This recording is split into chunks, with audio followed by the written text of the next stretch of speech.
பெண்ணே. கைஸ், இவன் தான் இன்னைக்கு பெரிய வேலையை பார்த்து விட்டா அப்படின்ற மாதிரி. ஐயோ டேய், அவன் தான்டா இன்னைக்கு பெரிய வேலை பார்த்து விட்டு போயிட்டான். Hair fall. இப்ப ரீசெண்டா எனக்கு திரும்ப அந்த ஒரு இன்செக்யூரிட்டி எனக்கு துரத்த ஆரம்பிச்சிருச்சு. முடி இருந்தா தானே நீ கொட்டுவ அப்படின்னு சொல்லிட்டு மொட்டை போட்டேன். இங்க பாத்தீங்கன்னாலே தெரியும். ஆனாலும் குளிக்கல, நம்ம ஏதாச்சும் தலைக்கு எண்ணெய் வைக்கல பாத்தீங்க அப்படின்னா குட்டி குட்டி முடியா கையில வந்து இருக்கு.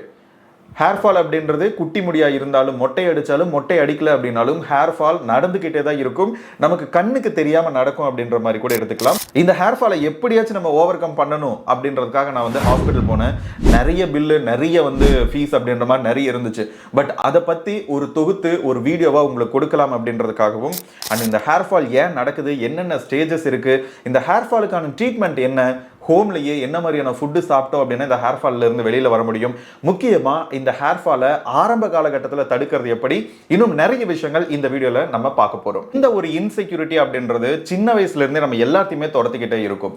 குறிப்பா இன்னும் சொல்லணும் அப்படின்னா ஆண்களா பிறந்தாலே 1008 பிரச்சனை அப்படின்றதுல இந்த ஹேர் ஃபால் கடைசி வரைக்கும் நம்மளை துரத்தும். சின்ன குழந்தையில ஸ்கூல் படிக்கல அந்த கீச் கீச் குரல் பாத்தீங்க அப்படின்னா மற்ற பசங்க மாதிரி பிராடா ஆகலையே, லவுடா வரமாட்டேங்குது அப்படின்ற மாதிரி ஒரு மிகப்பெரிய இன்செக்யூரிட்டிஸ் துரத்தும். அதுக்கப்புறம் ஒரு 9th 10th +1 +2 போனதுக்கு பின்னாடி முகத்துல மீச தாடி இல்லையே அப்படிங்கக்கூடிய இந்த முடி சார்ந்த இன்னொரு இன்செக்யூரிட்டி அப்படின்றது நம்மளை திரும்ப துரத்தும். அதுக்கு பின்னாடி காலேஜ் போனதுக்கு பின்னாடி, காலேஜ் முடிச்சதுக்கு பின்னாடி மண்டையில முடி இல்லையே அப்படிங்கக்கூடிய இன்னொரு இன்செக்யூரிட்டி அப்படின்றது நம்மளை தொடர்ந்து துரத்திக்கிட்டே இருக்கும். எப்ப நம்ம வந்து முகத்துல மீச தாடி இல்லை அப்படின்னு சொல்லிட்டு வருத்தப்பட்டோமோ, அந்த டெஸ்டோஸ்டிரோன் அதிகமா சுரக்க மாட்டேங்குது அப்படின்ற மாதிரி வருத்தப்பட்டோமோ, அதுக்கு பின்னாடி அதே டெஸ்டோஸ்டிரோன் தான் நமக்கு ஹேர் ஃபாலுக்கும் DHT அப்படிங்கக்கூடிய இன்னொரு ஃபார்மேட்ல வந்து நமக்கு ஒரு மிகப்பெரிய இன்செக்யூரிட்டிஸை கொடுக்குது. ஸோ இந்த வீடியோல ஹேர் ஃபால் ஏன் வருது, அண்ட் இந்த ஹேர் ஃபாலை தடுக்கிறதுக்கு நம்ம என்ன பண்ணணும், அண்ட் முக்கியமா இந்த ஹேர் மண்டையில் இருக்கக்கூடிய முடிகளை பத்தி இன்னுமே நம்ம தெளிவா பார்க்க போறோம். அண்ட் இந்த ஹேர் ஃபாலை நம்ம வீட்டில் இருந்தே தடுக்க முடியுமா, அல்லது ஹாஸ்பிட்டல் போனால் எவ்வளோ ட்ரீட்மெண்ட், இயர்லியராகவே நீங்க இந்த ஹேர் ஃபால் இஷ்யூஸ்ல இருந்து எப்படி வந்து உங்களை நீங்க பாதுகாத்துக்கலாம் அப்படின்ற மாதிரி நிறைய விஷயங்கள் இந்த வீடியோல பார்க்க போறோம். முதல்ல நம்ம தெரிஞ்சுக்க வேண்டியது ஹேர் ஃபால் அப்படின்னா என்ன. ஒரு நாளைக்கு எத்தனை முடி வரைக்கும் கொட்டலாம் அப்படின்ற மாதிரி நம்ம ப்ரௌஸ் பண்ணி பார்க்கல எல்லா வெப்சைட்டுமே 50 இருந்து 100 முடி ஒரு நாளைக்கு கொட்டுறது அப்படின்றது ரொம்ப நார்மலான ஒரு விஷயம் அப்படின்னு சொல்றாங்க. பட் ஒரு நாளைக்கு 10 முடி, 5 முடி 10 முடியை நம்ம கையில பாக்கல, குளிக்கும் பொழுதோ அல்லது தலைக்கு எண்ணெய் வைக்கலையோ பாக்கல, மிகப்பெரிய ஒரு வருத்தம் அப்படின்னு நமக்குள்ள இருக்கும். ஆனா ஒரு நாளைக்கு 50 இருந்து 100 முடி கொட்டுறது அப்படின்றது ஒரு நார்மலான விஷயமாமா. அதே மாதிரி டெய்லியும் 50 இருந்து 100 முடி அப்படின்றது நமக்குள்ள முளைச்சுக்கிட்டே இருக்கு. பட் இந்த 50 இருந்து 100 முடி கொட்டிட்டு அதே சமயம் அதை ரீப்ளேஸ் பண்றதுக்கு 50 இருந்து 100 முடி முளைக்கல அப்படின்னா நமக்கு ஹேர் ஃபால் அப்படின்றது ஸ்டார்ட் ஆயிருது. அண்ட் நம்ம தலையில் இருக்கக்கூடிய ஒவ்வொரு முடிக்குமே 4 இருந்து 6 வருஷம் அப்படின்றது லைஃப் டைம் இருக்கு. அதுல 90% ஆஃப் த லைஃப் டைம் பாத்தீங்க அப்படின்னா முடி முளைச்சதுல இருந்து வளர்றதுக்கே எடுத்துக்குது. அடுத்து டிரான்சிஷன் பீரியட் பாத்தீங்க அப்படின்னா ஒரு 2%, அதாவது 2%னா ஒரு ஃபியூ வீக்ஸ் மட்டும்தான் அந்த டிரான்சிஷன் பீரியட்ல இருக்கும். அதுக்கு பின்னாடி ரெஸ்டிங் அல்லது ஷெட்டிங், அதுல பாத்தீங்க அப்படின்னா ஒரு 8% வாழ்நாள் அப்படின்றது முடிக்கு இருக்கு. சோ நம்ம தெரிஞ்சுக்க வேண்டியது என்ன அப்படின்னா கிட்டத்தட்ட ஒரு 4-5 வருஷத்துக்கு முடி வளர்ந்துகிட்டே இருக்கு. சோ இன்பிட்வீன்ல கொட்டுறதும் புதுசா முளைக்கிறதும் இதுக்குள்ள நடந்திருக்கக்கூடிய ஒரு சின்ன கால்குலேஷன். சோ இப்படி நமக்கு முடி முளைக்கிறதுல குறைவாகவும் முடி விழுகிறதுல அதிகமான ரேஷியோ இருந்துச்சு அப்படின்னா நமக்கு ஹேர் ஃபால் அப்படின்றது ஸ்டார்ட் ஆயிருச்சு. சோ தயவு செய்து இந்த ஸ்டேஜ்லயாச்சும் நீங்க கொஞ்சம் முடி மேல அக்கறை எடுத்துக்கோங்க. ஓகே, எப்படி இந்த ஹேர் ஃபாலை ஸ்டாப் பண்றதுன்னு பார்க்கறதுக்கு முன்னாடி இந்த ஹேர் ஃபால் என்னென்ன ரீசன்ஸ்னால ஏற்படுது அப்படின்றத நம்ம பார்த்துடலாம். ஃபர்ஸ்ட் அதிகமான ஹேர் ஃபால் ரீசன் பாத்தீங்க அப்படின்னா நம்மளுடைய ஜெனடிக் பேட்டர்ன், ரெண்டாவது நம்முடைய ஹேபிட்ஸ், மூணாவது நியூட்ரிஷன், நம்ம எடுத்துக்கக்கூடிய உணவு ஊட்டச்சத்து அப்படின்னு கூட எடுத்துக்கலாம். உங்களுடைய அப்பாக்கோ தாத்தாக்கோ பாத்தீங்க அப்படின்னா மண்டையில சொட்டை இருந்துச்சு அப்படின்னா அது மேல் பேட்டர்ன் பால்னஸ் அப்படின்ற மாதிரி ஜெனட்டிக்கா வரும். உங்களுக்கு இருந்துச்சு அப்படின்னா உங்களுடைய பையனுக்கோ உங்களுடைய பேரனுக்கோ வர்றதுக்கு நிறைய சான்சஸ் இருக்கு. இந்த முடி கொட்டுறது அப்படின்றது நம்முடைய மூதாதையர்கள் வழியா வரும் பொழுது நம்ம அப்பாவை விட தாத்தாவுக்கு இருந்துச்சு அப்படின்னா, சொட்டத்தலை தாத்தாவுக்கு இருந்துச்சு அப்படின்னா நமக்கு அதிகமாகவே வருது. அதே மாதிரி மதர்ஸ் மூலமாகவும் இந்த மேல் பேட்டர்ன் பால்னஸ் அப்படின்றது கொஞ்சமா கடத்தப்படுது. இந்த ஜெனட்டிக்கான விஷயங்கள் அப்படின்றது பசங்களுக்கு மட்டும் இல்லாம பெண்களுக்குமே முடி கொட்டுறதுல ஒரு முக்கியமான பங்கு வகிக்குது அப்படின்னு சொல்லலாம். இன்னுமே குறிப்பா சொல்லணும் அப்படின்னா ஆண்களுக்கே உண்டான ஆண்ட்ரோஜன், அதாவது மேல் ஹார்மோன் டெஸ்டோஸ்டிரோன் உங்க எல்லாத்துக்குமே தெரிஞ்சிருக்கும். அந்த டெஸ்டோஸ்டிரோன் அப்படின்றதான் மேலுக்கான ஒரு ஹார்மோன் அல்லது வந்து ஆண்ட்ரோஜன் கூட சொல்லலாம். இந்த டெஸ்டோஸ்டிரோன் நம்முடைய உடம்புல டெய்லியும் சுரந்துகிட்டே இருக்கும். இந்த ஓவரால் டெஸ்டோஸ்டிரோன்ல இருந்து டெய்லியும் ஒரு 10% பாத்தீங்கன்னா டிஹெச்டி டைஹைட்ரோ டெஸ்டோஸ்டிரோன் அப்படின்ற இன்னொரு கெமிக்கலா வந்து இன்னொரு ஹார்மோனா அது வந்து கன்வெர்ட் ஆகுது. இந்த டிஹெச்டி தான் நம்முடைய மண்டையில முடி கொட்டுறதுக்கு மிக முக்கியமான ஒரு காரணமா இருக்கு. நமக்கு ஆண்களுக்கு பாத்தீங்க அப்படின்னா இந்த எம் பேட்டர்ன், யூ பேட்டர்ன், இன்னும் நிறைய பேட்டர்ன்ல பாத்தீங்க அப்படின்னா முடி கொட்டுறது, அதாவது வழுக்க விழ ஆரம்பிக்கும். இந்த வழுக்க விழுகிறதுக்கு மிக முக்கியமான காரணம் டிஹெச்டி அப்படிங்கக்கூடிய ஒரு ஹார்மோன் கூட சொல்லலாம். இந்த டிஹெச்டி நம்முடைய உடம்புக்கு நிறைய வகையில ஹெல்ப் பண்ணுது. அட் த சேம் டைம் நம்முடைய ஹேர் ஃபாலிகல்ஸ்ல இருக்கக்கூடிய ஒரு சில ரிசெப்டார் இந்த டிஹெச்டியை அட்ராக்ட் பண்ணும் பொழுது, அதுவும் குறிப்பா அந்த ரிசெப்டார் அப்படின்றது இந்த உச்சந்தலையில, அதே மாதிரி முன்னாடி இந்த இடங்கள்ல தான் அதிகமா இருக்கு. பின் மண்டையிலயோ அல்லது சைட்லயோ பெருசா வழுக்க விழுகாது. சோ இதுக்கான ரீசன் பாத்தீங்க அப்படின்னா அந்த இடங்கள்ல அந்த ரிசெப்டார் அப்படின்றது இருக்காது. சோ இந்த ரிசெப்டார் டிஹெச்டியை அதிகமா ரிசீவ் பண்ணும் பொழுது ஹேர் ஃபாலிகல்ஸ் அப்படின்றது க்ளோஸ் ஆகுது. சிம்பிளா சொல்லணும் அப்படின்னா இந்த ஹேர் ஃபாலிகல்ஸ் தான் நம்ம முடி முளைச்சு வளர்றதுக்கான ஒரு இடம்னு கூட சொல்லலாம். ஒரு ஹேர் ஃபாலிக்கல்ல இந்தியனா இருக்கும் பட்சத்துல ஒரு முடியில இருந்து 3 முடிகள் அப்படின்றது அந்த ஒரு ஹேர் ஃபாலிக்கல்ல இருந்து இருக்கு. பல ரீசன்ஸ், முக்கியமா இந்த ஜெனடிக் ரீசன்ஸ்னால இந்த டிஹெச்டி கவரப்பட்டு நம்முடைய ஹேர் ஃபாலிகல்ஸ் பாத்தீங்க அப்படின்னா ஷ்ரிங்க் ஆக ஆரம்பிச்சிச்சு அப்படின்னா அங்க இருக்கக்கூடிய 3 முடி இல்லாம ஒரு முடி 2 முடி இருக்கலாம். அந்த முடி வந்து ரொம்ப தின்னாகி அந்த ஹேர் ஃபாலிகல்ஸ் அப்படின்றது க்ளோஸ் கூட ஆயிரலாம். நிறைய அங்கிள்ஸ் பாத்தீங்க அப்படின்னா கிளேர் அடிக்குது அப்படின்ற மாதிரி நம்ம ஓட்டுவோம். அங்க என்ன நடக்குது அப்படின்னா ஹேர் ஃபாலிகல்ஸ் எல்லாமே பேக் ஆயிடுது, க்ளோஸ் ஆயிடுது. சோ அது மாதிரி ஆகும் பட்சத்துல தான் நமக்கு அந்த கிளேர் அப்படின்றது அடிக்குது. இந்த கிளேர் ஸ்டேஜ் வரைக்கும் விட்டீங்க அப்படின்னா அந்த ஹேர் ஃபாலிகல்ஸ்ல இருந்து திரும்ப ஒரு புது முடியை முளைக்க வைக்கிறது ரொம்ப ரொம்ப கஷ்டம்.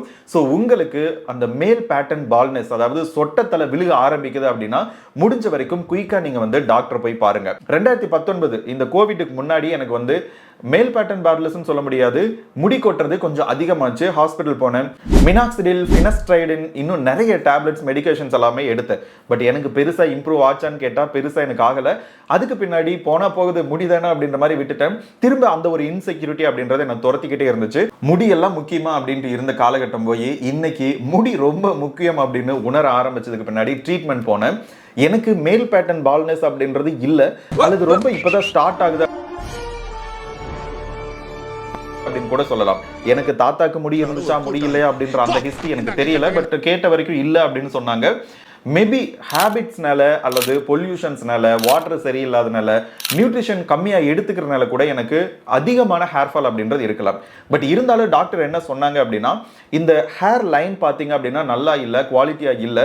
ஸோ மேபி இது வந்து ஸ்டார்ட் ஆகலாம் அப்படின்ற மாதிரி சொன்னாங்க. அதுக்கு பின்னாடி ட்ரீட்மெண்ட் காஸ்ட் கேட்டால் எப்பவும் போல நமக்கு 60,000 70,000 அப்படின்ற மாதிரி இருக்கு. ஸோ இவ்வளோ ஸ்டேஜ் போனதுக்கு பின்னாடி நீங்க ட்ரீட்மெண்ட் ஆரம்பிக்கிறதுக்கு முன்னாடி நிறைய வகையில் நம்முடைய முடியை காப்பாத்திக்கிறதுக்கு நம்ம முயற்சி பண்ணணும். இது வந்து ஜெனட்டிக்கலா ஏற்படக்கூடிய ஒரு பிரச்சனை. ரெண்டாவது பாத்தீங்க அப்படின்னா ஹேபிட்ஸ், குறிப்பா அதிகமான ஸ்ட்ரெஸ்ல இருக்கிறது. ஸ்ட்ரெஸ் ஆனாலாம் எப்படி முடி கொட்டுன்னு கேக்குறீங்களா? ஸ்ட்ரெஸ் ஆகும்போது நம்முடைய உடம்புல நிறைய ஹார்மோனல் சேஞ்சஸ் அப்படின்றது ஏற்படுது. இது எல்லாமே ஹேர் ஃபாலை இன்டியூஸ் பண்ணுது. இதை எப்படி தடுக்கிறது அப்படின்னா நார்மலா நம்ம ஸ்ட்ரெஸ் ஆகாம இருக்கணும். முடி கொட்டுதே அப்படின்றது மிகப்பெரிய ஸ்ட்ரெஸ்ஸா நிறைய பேர்த்துக்குள்ள இருக்கு. இவன் மேல கம்ப்ளைண்ட் கொடுத்திருக்கல, சட்டப்படி என்ன நடவடிக்கை எடுக்கணுமோ அது எங்க டிபார்ட்மெண்ட் எடுக்கும். அதெல்லாம் நீ சொல்லக்கூடாது. ஏன் சொல்ற நீ? இவனை எங்க புதைச்சு கரெக்டான நேரத்துக்கு தூங்குறது, அதே மாதிரி ஹெல்த்தியான லைஃப் ஸ்டைலை மெயின்டைன் பண்றது, இது எல்லாமே ரொம்ப ரொம்ப முக்கியம். நம்முடைய ஹேபிட்ஸ் நிறைய விஷயங்கள்ல மாத்தணும். அதே மாதிரி அடுத்து ஹேர் ஃபாலுக்கான மிக முக்கியமான காரணமா இருக்கிறது நம்முடைய இன்டேக்ஸ். ஒரு சத்தான உணவு இல்ல அல்லது பேலன்ஸ்டான ஒரு டயட் இல்ல அப்படின்னு கூட சொல்லலாம். நிறைய பேர் ஃபாஸ்ட் ஃபுட் சாப்பிட்றது அல்லது கீரை, வெஜிடபிள், ஃப்ரூட்ஸ் இது எல்லாத்தையுமே ஸ்கிப் பண்றது அல்லது அதிகமா எடுத்துக்காம இருக்கிறது. இது மாதிரி இருந்தீங்க அப்படின்னா உங்க முடிக்கு தேவையான நியூட்ரிஷன், சத்து அப்படின்றது கிடைக்காம போகுது. முடியினுடைய க்ரோயிங் ஃபேஸை ஸ்பீடாக்கி ஷெட் ஆக ஆரம்பிச்சிருது, அதாவது ரெஸ்டிங் ஃபேஸுக்கு தள்ளிடுது. ஸோ முக்கியமா நீங்க சத்தான அல்லது பேலன்ஸ்டான டயட்ல இருக்கிறது ரொம்ப ரொம்ப இம்பார்ட்டன்ட். இப்போ நிறைய பேர் சொல்லி கேள்விப்பட்டிருப்பீங்க, நான் வந்து 6 பேக்குக்காக டயட்ல இருக்கேன், ஃபிட் ஆகணும் அப்படின்ட்டு டயட்ல இருக்கேன் அப்படின்ற மாதிரி. உண்மையாலுமே சொல்றேன், இப்போ நான் வந்து ஹேர் டயட்ல இருக்கேன். ஸோ முடிக்கான அந்த ஊட்டச்சத்துக்கள் எல்லாமே சாப்பிடக்கூடிய அந்த ஒரு டயட்ல இருக்கேன். ஸோ இது எல்லாத்தையும் தாண்டி நம்ம பேசிக்கா தெரிஞ்சுக்க வேண்டிய ஒரு விஷயம் என்ன அப்படின்னா அதிகமான ஹேர் லாஸ் அப்படின்றது மேல் பேட்டர்ன் பால்னஸ் அப்படிங்கக்கூடிய அந்த ஜெனட்டிக்கலாக நடக்கக்கூடிய ஒரு விஷயம். அதை தாண்டி நமக்கு ஹேபிட்ஸு, நியூட்ரிஷன் இது எல்லாமே நம்மளுடைய ஹேர் ஃபாலை வந்து இன்டியூஸ் பண்ணுது. ஒரு லாங் ரன்ல நீங்கள் டேண்ட்ரஃபை ட்ரீட் பண்ணாமல் இருந்தீங்க அப்படின்னா ஹேர் ஃபால் அதிகமாயிரும். அதை தாண்டி நான் டாக்டர்ஸ்கிட்ட நிறைய கேள்விகள் கேட்டேன். என்ன மாதிரி நான் ஷாம்பு யூஸ் பண்ணுறது, எத்தனை டைமுக்கு குளிக்கிறது அப்படின்ற மாதிரி. டாக்டர் சொன்னது என்ன அப்படின்னா, எல்லா ஷாம்புமே இப்போதைக்கு அந்த ஒரு லிமிடேஷன்ஸ் எல்லாம் கரெக்டாக வச்சிருந்தா மட்டும்தான் அது வந்து வெளியில் பப்ளிக் யூஸ்க்கே வருது. ஸோ நீங்கள் பெருசாக இதை தான் யூஸ் பண்ணணும் அப்படின்றது இல்லாமல் எந்த ஷாம்பு வேணாலும் யூஸ் பண்ணிக்கலாம் அப்படின்ற மாதிரி சொன்னாங்க. வீக்லி ட்வைஸ் ஆர் த்ரைஸ் பார்த்தீங்க அப்படின்னா ஹெட் பாத், அதாவது வந்து முடிய தண்ணியில் நம்ம கழுவணும் அப்படின்ற மாதிரி சொன்னாங்க. அண்ட் அதிகமாக கலரிங் பண்ணுறது, அதே மாதிரி வந்து ஹேர் ஸ்ட்ரைட்டன் பண்ணுறது, ஹேருக்கு ஹீட் கொடுக்கறது, ஹேர் ஃபாலிக்கலுக்கு வந்து ஹீட் அதிகமாக கொடுக்கறது, அதே மாதிரி அதிகமான நேரங்கள் வந்து கேப்பு போட்டுக்கிறது, அதிகமான நேரங்கள் ஹெல்மெட் அணியிறது, இது எல்லாமே ஹேர் ஃபாலை இன்டியூஸ் பண்ணுது. அதாவது ஹேர் ஃபாலிக்கலை க்ளோஸ் பண்ணுறதுக்கும் அந்த ஹேர் ஃபாலிக்கலுக்கு ஒரு மிகப்பெரிய ஸ்ட்ரெஸ்ஸை வந்து கொடுத்து ஹேர் ஃபாலிக்கல் க்ளோஸ் ஆகிறதுக்கு அல்லது ஷ்ரிங்க் ஆகிறதுக்கு மிக முக்கியமான காரணமாக இருக்குன்னு சொன்னாங்க. ஒரு முடியை பொறுத்த வரைக்கும் ஒரு 3 ஃபேஸ் இருக்கு. அது என்ன அப்படின்னா, ஃபர்ஸ்ட் வந்து க்ரோயிங் ஃபேஸ். ஒரு 90% ஆஃப் த முடியினுடைய லைஃப் பார்த்தீங்கன்னா இந்த க்ரோயிங் ஃபேஸ்ல தான் இருக்கும். ரெண்டாவது பார்த்தீங்க அப்படின்னா டிரான்சிஷன், அப்படியே இங்கிருந்து இந்த சைடு மாறக்கூடிய ஒரு ஃபேஸ். இது பார்த்தீங்கன்னா ஒரு 2% டைம் தான் இருக்கும். அடுத்து ஷெட்டிங் அல்லது ரெஸ்டிங் ஃபேஸ், இது வந்து ஒரு 8%. இப்போ நம்ம தலையில ஒரு 1 லட்சம் முடி இருக்கு அப்படின்னா அதுல கிட்டத்தட்ட 90,000 80,000 இருந்து 90,000 முடி பார்த்தீங்கன்னா வளர்ந்துட்டு இருக்கக்கூடிய ஸ்டேஜில் இருக்கும். 2% முடி பார்த்தீங்க அப்படின்னா டிரான்சிஷன் பீரியட்ல இருக்கும், அதாவது வளர்ந்து முடிஞ்சு விழுகிறதுக்கு தயாராகிட்டு இருக்கும். அடுத்து ஒரு 8% அல்லது ஒரு 10% பார்த்தீங்கன்னா முடி கொட்டிக்கிட்டே இருக்கும்.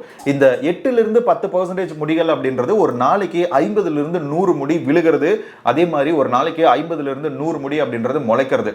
இந்த ரேஷியோ மாறுச்சு அப்படின்னா உங்களுடைய தலைமுடியினுடைய அடர்த்தி குறையும். அடுத்து பார்த்தீங்கன்னா திக்கா இருக்கிற முடி பார்த்தீங்கன்னா தின்னாக ஆரம்பிக்கும். அப்புறம் முடி கொட்ட ஆரம்பிச்சிடும். வேரோட முடி விழுந்துருச்சு அப்படின்னா, அந்த ரூட்டோட முடி விழுந்துருச்சு அப்படின்னா ஹேர் ஃபாலிகல்ஸ் பார்த்தீங்கன்னா ரொம்ப ஷ்ரிங்க் ஆயிருச்சு அப்படின்ட்டு அர்த்தம். ஸோ இப்படி உங்களுடைய முடி பார்த்தீங்க அப்படின்னா பிரேக் ஆகி விழுகுது அப்படின்னா தயவு செய்து நீங்க ஒரு ஹாஸ்பிட்டல் போயிட்டு டாக்டர் வந்து கன்சல்ட் பண்ணுங்க. மூணாவதா இருக்கக்கூடிய இந்த ரெஸ்டிங் ஃபேஸ் அப்படின்றது முடி விழுகக்கூடிய ஒரு நிலைன்னு கூட சொல்லலாம். கிட்டத்தட்ட ஒரு 10% பார்த்தீங்க அப்படின்னா முடி விழுந்துகிட்டே இருக்கும். நீங்க ஆரம்பத்தில் இந்த ஹேர் ஃபாலை கண்டுக்காம விட்டுட்டீங்க அப்படின்னா இந்த ஹேர் ஃபாலிக்கல் எல்லாமே ரொம்ப ஷ்ரிங்க் ஆக ஆரம்பிச்சிட்டாலோ அல்லது க்ளோஸ் ஆயிட்டாலோ அதுக்கப்புறம் எடுக்கக்கூடிய ட்ரீட்மெண்ட் அப்படின்றது ரொம்பவே காஸ்ட்லியா இருக்கும். ஓகேவா? ஸோ PRP, GFC, அதே மாதிரி ஹேர் ரீக்ரோத் ட்ரீட்மெண்ட்ஸ் அப்படின்ற மாதிரி நிறைய விஷயங்கள் இருக்கு. ஸோ இது மாதிரி ஒரு மேலோட்டமா ஹேர் ஃபால் ரிலேட்டடான ஒரு வீடியோ கொடுக்கணும் அப்படின்னு ஆசைப்பட்டேன். நிறைய விஷயங்கள் உங்களுக்கு தெரிஞ்ச விஷயங்களாவே இருக்கும். பட் இதுல இருந்து நீங்க தெரிஞ்சுக்க வேண்டியது என்ன அப்படின்னா, உங்களுடைய ஹேர் ஃபால் ஸ்டார்ட் ஆயிருச்சா அல்லது ஸ்டார்ட் ஆயிடுச்சுன்னா எவ்வளவு வந்து அவேரா இருக்கணும் அப்படின்றதும், ஹேர் ஃபால் வர்றதுக்கான காரணத்தை தெரிஞ்சுக்கிட்டு அதை தடுக்கிறதுக்கும் நீங்க வந்து முயற்சி பண்ணணும் அப்படின்றது இந்த வீடியோனுடைய நோக்கம். ஸோ இந்த வீடியோ பிடிச்சிருந்துச்சு அப்படின்னா லைக் பண்ணிட்டு நம்முடைய சேனலை சப்ஸ்கிரைப் பண்ணிடுங்க. அண்ட் குறிப்பா உங்களுக்கு எவ்வளவு முடி கொட்டுது அப்படின்றத கமெண்ட் செக்ஷன்ல சொல்லிட்டீங்க அப்படின்னா எனக்கு கொஞ்சம் ஹாப்பியா இருக்கும். நான் எண்ணி பார்த்த வரைக்கும் கிட்டத்தட்ட 20லிருந்து 50 முடிகள் அப்படின்றது கொட்டுது. பட் ஹேர் வந்து புதுசா முளைக்குதான்னு கேட்டா அதனுடைய ரேஷியோ அப்படின்றது ரொம்பவே கம்மியா இருக்கு. ஹேர் ஃபால் ஸ்டார்ட் ஆனதுக்கு பின்னாடி தெரிஞ்சுக்கிறத விட முன்னாடியே தெரிஞ்சு அதை ப்ரொடெக்ட் பண்றது ரொம்ப ரொம்ப முக்கியமா இருக்கு. இன்னொரு நல்ல வீடியோல மீண்டும் சந்திப்போம். தேங்க்யூ, பாய்.